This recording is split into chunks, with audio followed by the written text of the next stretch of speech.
Hey, Husker fans, welcome to another episode of the Husker Big Red podcast with Chris Peterson and Danny Gillette. As always, go Big Red. Good morning, Husker fans, and welcome back to the Husker Big Red podcast. I'm Chris Peterson, and joining me, as always, is Danny Gillette. We're back on a Monday morning here.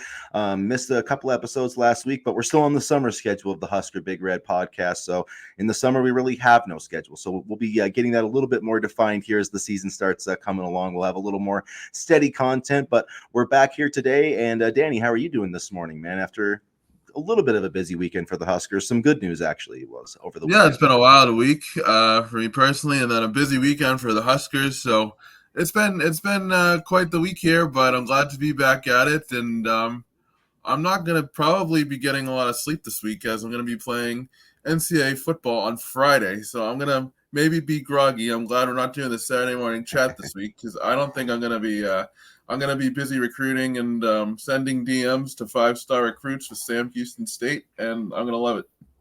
I'm going to be playing with Rhule tonight, man. I got the MVP edition, the pre-early access. I got it ordered. I already checked today to see if they would let me play it early. I've been checking periodically just in case there's like a glitch in the system. You know, you never know. You just never know. Anything can happen. But I know I like Michigan and Nebraska, but I've already decided I'm going to play Nebraska first because I've just got to get some passes in with Rhule before the season. And yeah, man, I'm going to be bombing it up to Malachi Coleman tonight. It's going to be awesome. Like, I can't wait to see, you know, we saw the Bordeaux had the whole Nebraska thing, and that was cool to see, but it just made me want to experience. I'm just like, why does he get to play and I don't get to play? I don't understand it, EA Sports. Like, give me the early access right now. Because they know he gets a lot of eyes on the game, as if there's not enough. And I saw him play Donovan Edwards last week, and Donovan Edwards absolutely smoked him. So, I'm like, man, that guy's got him. Like, how much video game playing is Donovan Edwards doing? That might be a little bit of a cause for concern, but no. No, it's pretty cool. Then I tuned into the matchups that were this weekend. I think it was Tim Tebow and Michael Vick, and then Sketch and I forget who Sketch was playing, but no, it was just kind of crazy. It's like, with all the stuff going on in the world right now, that we need this one uniting thing, and it appears to be college football 25. I think I'm going to do a road to glory with Nebraska and have take the 2-star route and be their quarterback, so I can lead Nebraska to a national title as their quarterback. I think I'm going to do a smaller school rebuild when I get the game, like a Sam Houston State or a UMass, type of rebuild, and work from the ground up. And I just can't wait. It's going to be so exciting. And it looks like they paid a ton of attention to detail. And the plus side is that the developers are different from Madden in terms of the development team itself. So I'm fired up. I can't wait for Friday. I'm too broke for the $150 version, but it's going to make Friday that much sweeter. Yeah, it's going to be pretty incredible. All the, details. It seems like they really went in depth in it. And you saw a lot of the football stuff I saw, being able to, show different coverages at the line of scrimmage and being able to, I think that's a really cool thing. I would love to see them implement that into Madden. That's going to mess me up so badly. I'm going to read the wrong defense and then throw 7 interceptions because I can't read the defense. That's my problem already. That's already why I throw. When I throw interceptions, it's usually not a bad throw. It's like every time it's like bad decision. I'm like, why did you throw that pass, man? But I don't know. I saw people talking about how they've thrown passes or the passes like Bordeaux threw against Donovan Edwards down the sideline. They're like, in Madden that gets picked every time. So I'm really excited. No, that was absolute precision passing, like a sideline catch. I was like, whoa. And then if you watched how quickly Donovan Edwards cut and the way the running backs moved, that was a lot different too. Like in Madden, you can't spin. It takes 15 minutes to make one spin, and then by that time the play's over. But the running back movements seem fluid, so I really liked that. And are you going to use? I know they have the regular, the passing meter, and then I think you could turn it off and do just the passing that we're used to. Do you have a preference? I'll probably use the meter. I've kind of got used to the meter with Madden, with the newer Madden, but I do find it kind of annoying sometimes. But I'll probably stick with it. This one. Seems a little more intuitive than the Madden one, where it seems like even if you are shorter or longer in the target, it still puts the ball on target, but it's just more of an inaccurate throw if you're into the red. So I don't know. We'll see.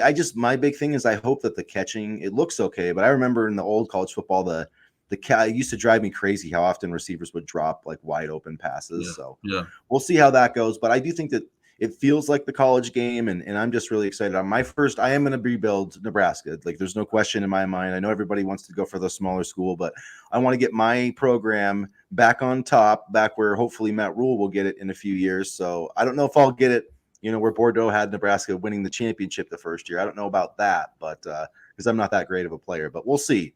I think he did a 4-year rebuild with Sam Houston State too, and he made it to the national championship. So pretty impressive.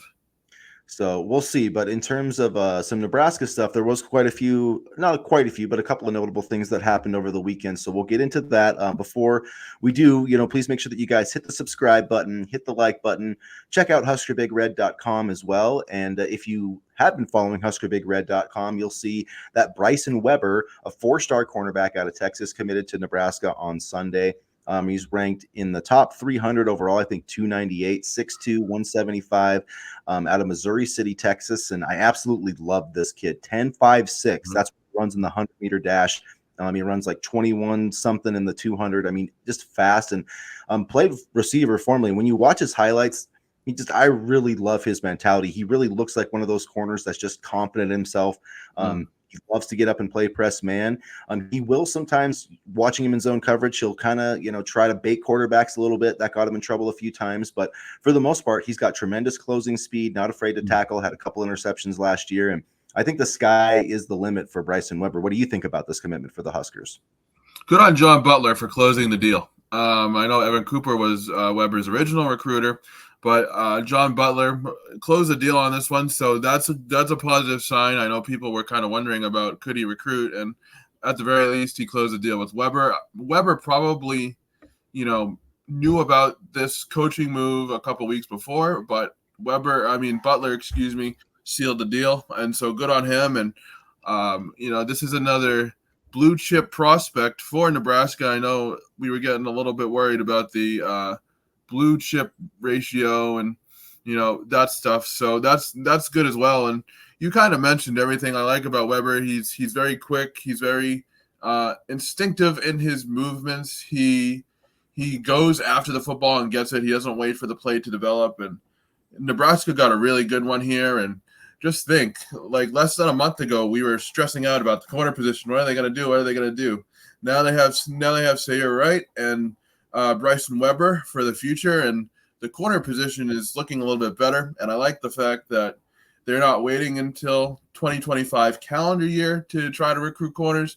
They're getting corners now for the future, and they recognize the position of need, and they addressed it immediately. So good on the coaching staff for doing that. Yeah, and it was interesting. I was just looking up some numbers with in-state recruits, and not that Nebraska hasn't done well in this class with in-state recruits. I mean, I think they have like 5 or 6 of the top 10, but they may miss on 2 of the top 3, which is a little bit different than it has been in other years. And they haven't, in the past couple of years, they've gotten the blue chip prospects from Nebraska, which Christian Jones is the only one left. So that feels like kind of a 50-50 deal. But I do think it's impressive that they've able to land 4 blue chips outside of the state of Nebraska, 2 from Texas now, 1 from Missouri in the St. Louis area, 1 from California and TJ Lateef. So I do think that shows they're not having to rely on just the state of Nebraska for talent, which you obviously can't do. Yeah. So I think they're doing a nice job there, but they're expanding and recruiting in the places that when Matt Rhule was hired, we said that they needed to recruit well there. Texas, Missouri, California, Florida. If Nebraska can recruit those 4 places plus Nebraska and the Kansas, the Midwest area, that's all they got to do really to build a successful class every year.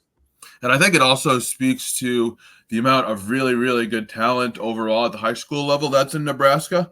We've been talking for years about how good these, next classes are going to be and how much talent are in the classes. So even if a kid doesn't go to Nebraska and goes out of state, I think it just speaks to how good the high school game is, for the state itself. And so following the commitment of Weber, Nebraska's got 16 commitments. They're ranked 29th overall in the 24/7 team rankings, 4 blue chips, so 25% blue chip percentage, which I think is fine for Nebraska right now. I would like to see that get up to 50% someday, but you got to put together some winning seasons. But I do think, and it was interesting because Bordeaux talked about, his recruiting class at Nebraska and signing 15 or 16 blue chip players, and he may have got some pushback that that's unrealistic. I don't think that that's unrealistic. I think Nebraska can absolutely, like last year, Michigan signed, I think, 16 blue chips and they had like the 16th rated class. It wasn't like, Georgia's class or anything, but I think Nebraska can recruit at that level. I'm not saying they're going to be top 5, but Nebraska football can be a top 15 recruiting program, in my opinion. Once they start stacking together some wins, they've got NIL, which is going through the university now. So, I mean, 25% isn't bad. I'd like to get it up to 50%. And within a few years, I do think that's a realistic goal for Matt Rhule and company, the way he recruits and the way I expect this team to win with Dylan Raiola at quarterback. And quite honestly, I think we could see some ratings bumps soon. Jeremiah Jones is a guy that I think may get a rating bump. Houston Kaina Torres is a guy that I think could bump up to a 4-star. So there are other players I think that will be able to possibly get up to the 4-star ranking. I know Pierce Muberry was ranked as a 4-star by On3, I believe. He's a 3-star on 24/7 Sports, but I think he could get to a 4-star as well. So I think there could be more coming on the way.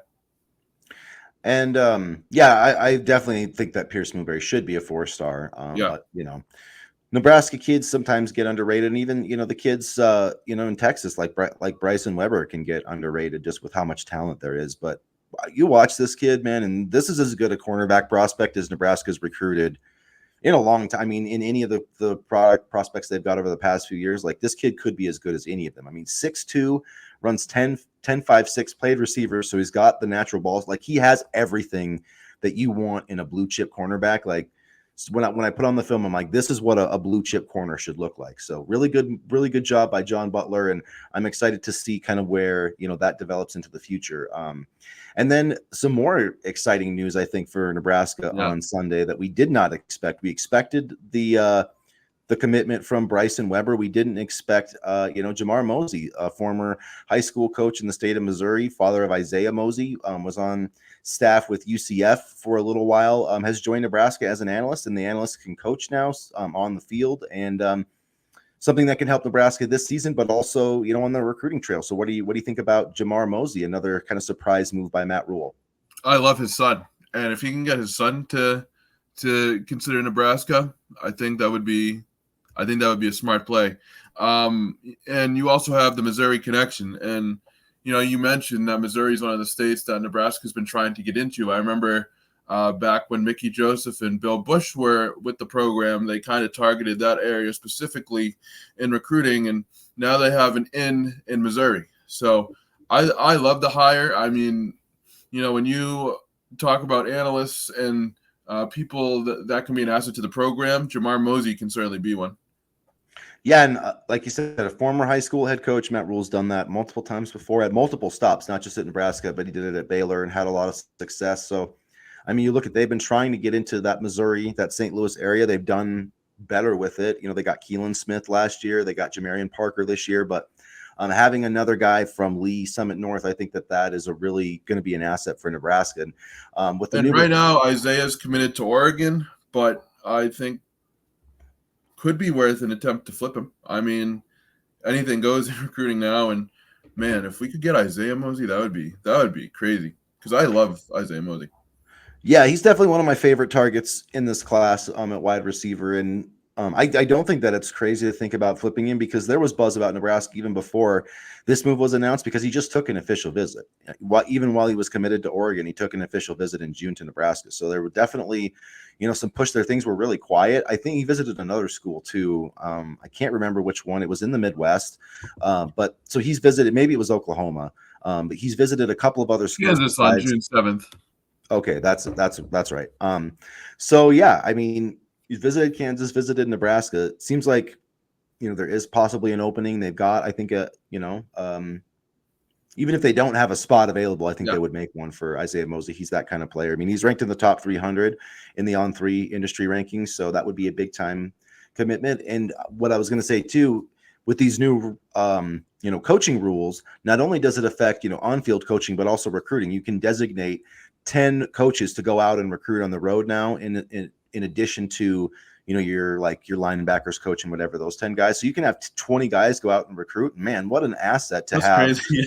Yeah. Jamar Mozee, the former high school head coach of Lee Summit North, a big time program, going around the state of Missouri recruiting for Nebraska. I mean, that's a smart move by Matt Rhule, and hopefully, that leads to getting Isaiah Mozee. But even if not, this is still going to be beneficial for Nebraska long term.